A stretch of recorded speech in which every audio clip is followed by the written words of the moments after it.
The wind was cold that afternoon, brushing softly against Emily's cheeks as she sat on a worn-out folding chair near the hospital entrance. The sidewalk was cracked, uneven, and dusted with fallen leaves, the kind that crunch underfoot when people hurry by. She had been there for hours, a small cardboard sign propped up beside her that read in neat, careful letters, "Original art for sale, funding my chemotherapy." Her hands trembled slightly as she held the brush. It wasn't just from the chill. The chemo left her tired, weaker than she liked to admit. Still, every morning she packed her small easel, watercolor set, and sketchbook into a faded blue backpack, then took the bus to this exact spot. It was the only place where she felt both seen and invisible, surrounded by strangers, but free to be herself. Emily dipped the brush into a puddle of crimson paint and watched the color bloom across the page. She was painting a sunrise, or maybe it was a sunset, she hadn't decided yet. The line between beginnings and endings had blurred for her lately. Her mother had begged her to stay home that day. "Rest, Em, please. You're not strong enough." But Emily just smiled the same tired smile she always did. "I'm fine, Mom. People won't buy art from someone who looks sick in bed." It wasn't just about the money, though she desperately needed it. Her insurance barely covered the basics, and the next round of treatment was looming like a shadow she could never quite step out of. No, what she really wanted was to feel useful, to feel like her hands could still make something beautiful when everything inside her felt like it was falling apart. The hospital doors slid open and closed again and again, a rhythm she'd grown used to. Doctors with coffee cups and phones, nurses with gentle eyes, patients moving slower than the rest. Some glanced at her setup, the watercolor sheets taped neatly to the board, the small stack of finished paintings fluttering in the breeze, but most kept walking. A few dropped coins in her donation jar without looking her in the eye. When an elderly woman stopped, Emily perked up. "Did you paint these, sweetheart?" the woman asked, leaning closer. "Yes, ma'am, all of them. They're beautiful. Such light in them. You've got a gift." "Thank you," Emily said softly. The woman smiled, bought a small painting of daisies, and walked away. The crumpled $20 bill in Emily's hand felt like gold. She sat back, letting the winter sun warm her face. Across the street, a man played guitar for spare change. Somewhere nearby, a bus hissed to a stop. The world kept moving, busy and loud, while she sat there painting fragments of hope on thin sheets of paper. Her fingers ached, but she ignored it. Every stroke of the brush felt like a small rebellion, against the fear, against the sickness, against the voice in her head whispering that she wouldn't make it to see next year's spring. A little girl stopped next, tugging on her father's hand. "Daddy, look, the rainbow won." Emily smiled and handed the girl a watercolor she'd done last week, a simple arc of color over a soft, misty landscape. "It's $5, she said. The father hesitated, then pulled a bill from his wallet and said, "Keep the change." Emily watched them walk away, the girl holding the painting high like it was something magical. She couldn't help but smile. For a moment, she almost forgot the IV lines, the hospital smell, the endless tests. For a moment, she was just an artist again. The light began to fade, turning everything gold. Her fingers were stained with paint, her hair escaping from under her knitted hat. She leaned back, exhausted but proud, and whispered to herself, "One more painting. Just one more." She started sketching the outline of another sunrise, layering orange over pink, yellow over gold. Her strokes grew slower, heavier, as her vision blurred slightly from fatigue. She blinked hard, forcing the world back into focus.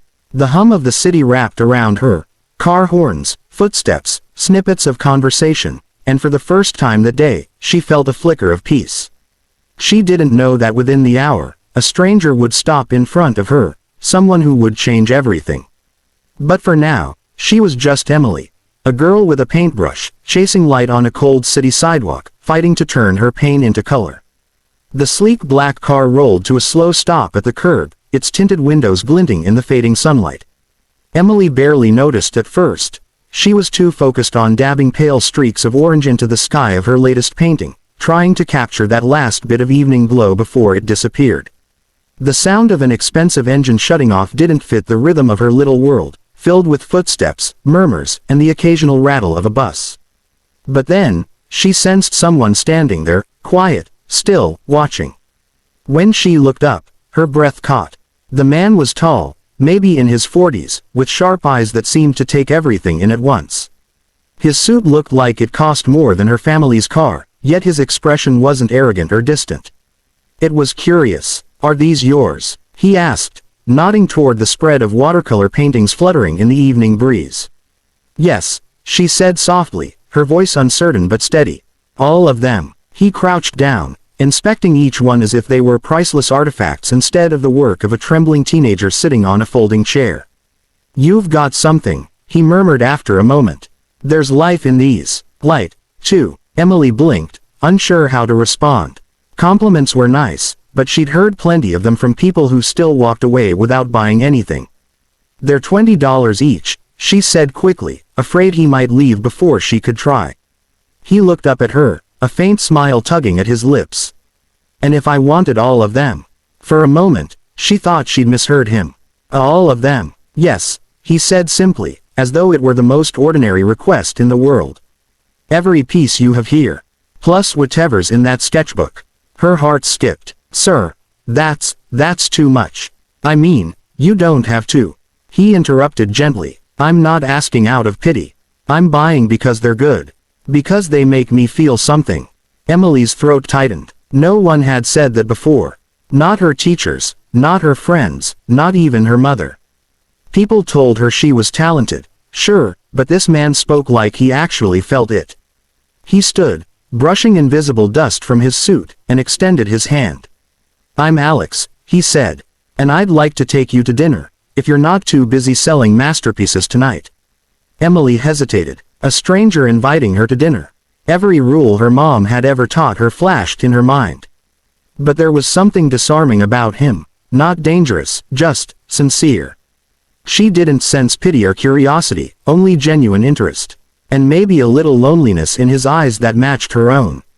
She nodded slowly. "Okay, just give me a second to pack up." The restaurant he chose was only a few blocks away, but it felt like another world. Inside, everything glowed warm. Soft lighting, hushed conversations, the gentle clinking of glassware. Emily's paint-stained hands stood out against the white linen tablecloth. She tried to hide them under the edge of the table, embarrassed. Alex noticed and shook his head. "Don't," he said softly. "Those hands make art. You should be proud of them." She blushed, unsure what to say. The waiter arrived, and Alex ordered for them both. Something with grilled salmon and lemon sauce, which sounded impossibly fancy. As they ate, conversation flowed easily. He asked her about her art, her inspirations, her favorite colors. She told him about how she painted every sunrise she could, because they made her feel like life was still unfolding, not ending. He listened, not with the polite nods people give when they're waiting for their turn to speak, but truly listened. At one point, he leaned back, studying her.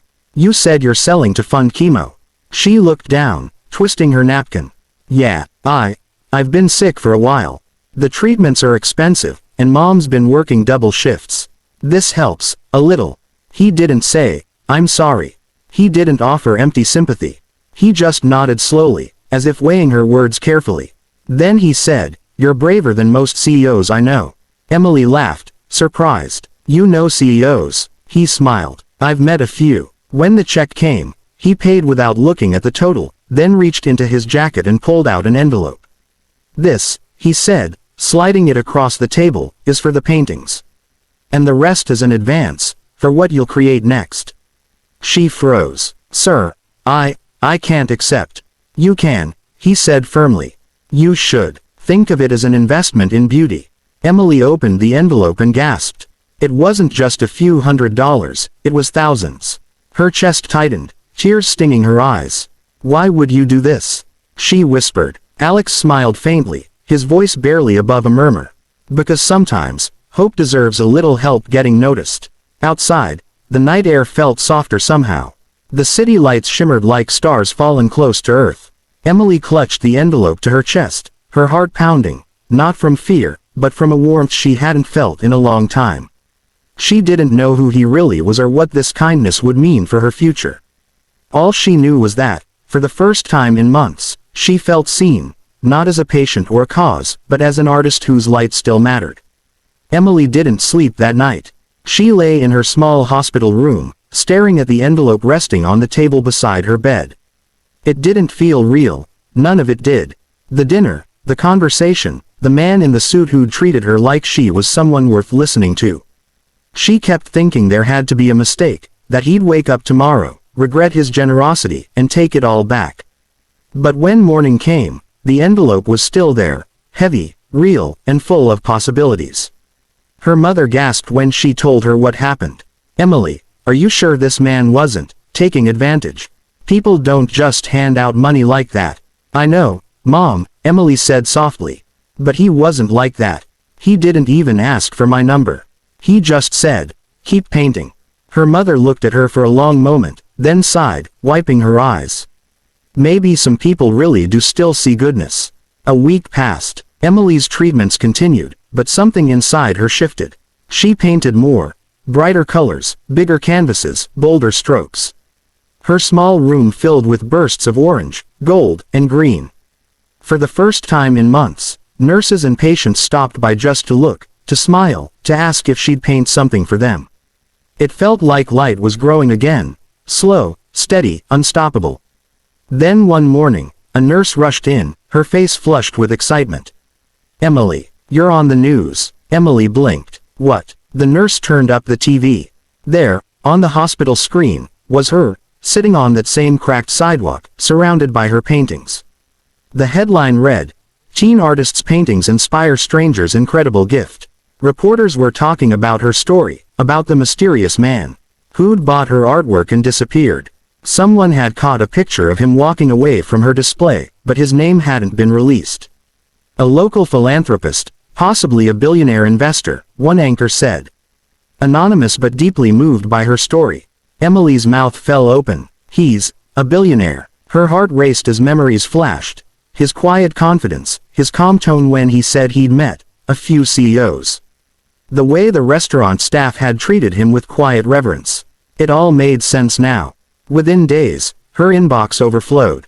Messages poured in from around the world. Strangers wanting to buy her art, schools offering scholarships, even a few foundations asking to feature her story. But Emily wasn't chasing fame. What mattered most was what his kindness had sparked inside her. A reminder that even when life felt unbearably heavy, people could still choose to lift each other. A month later, she was standing in a small art gallery downtown. The walls were lined with her paintings, every one of them infused with color, hope, and the quiet courage she'd learned to live by. It wasn't a big gallery, but it was full. People mingled, glasses clinked, soft music floated through the air. Her mother stood nearby, smiling through tears. Emily's chest fluttered with nervous excitement. She hadn't expected him to come. After all, someone like that didn't need to. But as the evening wore on, the door opened, and a familiar figure stepped inside.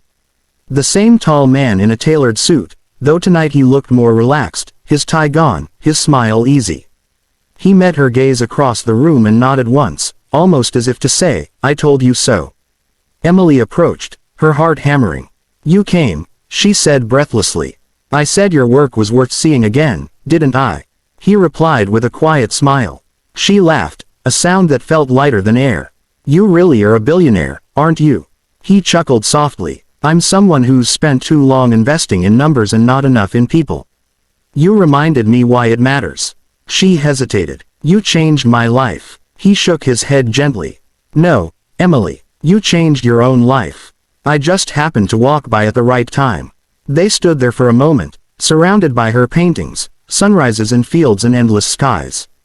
One piece in particular caught his attention, the golden sunrise she'd been working on the day they met. He walked toward it, studying the brushstrokes, the soft edges of light blooming into color. Beneath it, a small plaque read, "To the man who saw hope before I did." He looked back at her, eyes warm with something like pride. "It's beautiful," he said quietly. Emily smiled. "It's the one that started everything." As the evening went on, guests came to shake her hand, to congratulate her, to buy her art. But her eyes kept drifting to him, standing quietly in the corner, content just to watch. When the night finally ended and the lights dimmed, he slipped away as quietly as he had come. Later, when she returned to the now empty gallery, Emily noticed a small envelope taped to the frame of the golden sunrise. Inside was a handwritten note. For the girl who painted hope when the world looked gray. Keep going. The world needs your colors. And beneath it, a check, large enough to cover every remaining treatment, plus enough for a future she hadn't dared to imagine. Emily pressed the note to her heart, tears blurring her vision. For the first time in a long while, she wasn't afraid of tomorrow. She was ready to meet it, brush in hand, heart wide open, chasing the light she now knew would never fade.